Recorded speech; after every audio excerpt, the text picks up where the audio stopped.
Hi, I got a snake here. Sorry if one of the snakes in my videos that they bother you.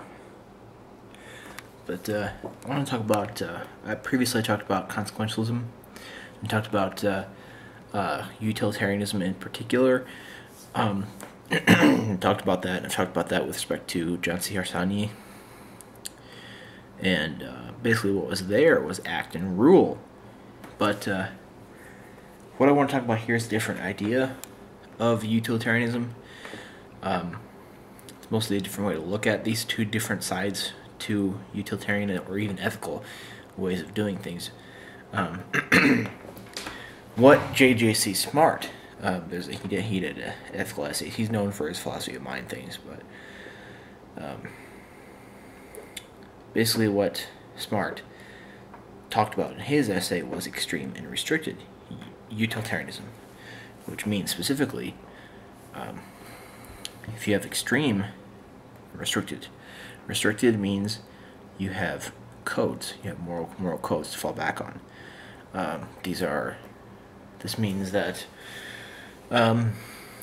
this restricts you from going outside of this code, outside of this moral rules, this set of rules. Because when you create a set of rules for whatever ethical theory you have, whatever you create, you're going to, based on what you think, let's use the categorical imperative for example, that has three formulas in it which creates restrictions for you, which is why I think it's cool to call it this form of utilitarianism restricted, because you're restricting yourself to this moral code, and you can't go beyond it.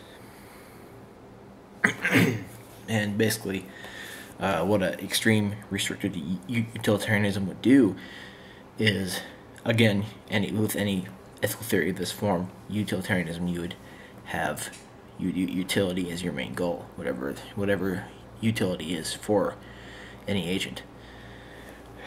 For the most part, it's usually pleasure. Sometimes it's success or something like that. It's desire.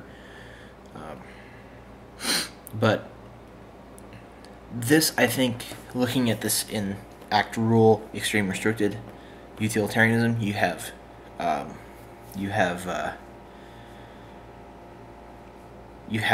different ways of looking at morality. As in, do you want to have a moral code that you use all the time, or do you want to go through all the moral calculus every time you have to make a decision? Now, the other kind of thing Smart talks about in his essay is extreme utilitarianism, which is it's calculation. It's calculating through everything. It's moral calculus. This is not having any moral code, but in both these, if you can understand this, in both moral codes, you're having the same goal of utility, whatever the hell that is, for the agent, and then you have whatever means to get that based on the agent. An agent will pick a certain utilitarian moral code, because we're talking about utilitarianism here, and then you will use that to make decisions. You use the code. And I shouldn't have used the categorical imperative as an example. That's a bad example, because that's a naturalist deontological theory, which I will talk about. I have talked about it on this channel before, but I want to talk about deontology more here. And mostly what extreme utilitarianism is, this is not having a moral code. It's making decisions as they come. This is extreme because it's difficult. It's a difficult thing to do. And this kind of comes back, even though they're called different things by two different people, act, rule, extreme restricted, you still have the same thing here. You still have, do you want to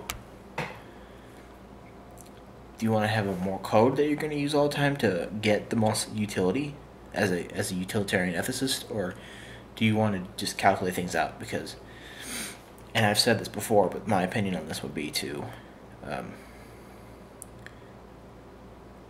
do the calculus, go do the extreme one. Because I don't care what kind of moral code you have, but it's going to have flaws. It's going to have issues. So anyway, I wanted to touch on that, another way of looking at utilitarianism with Smart's idea of it. Anyway, in the next video, I'm going to talk about problems that the whole theory of consequentialism has.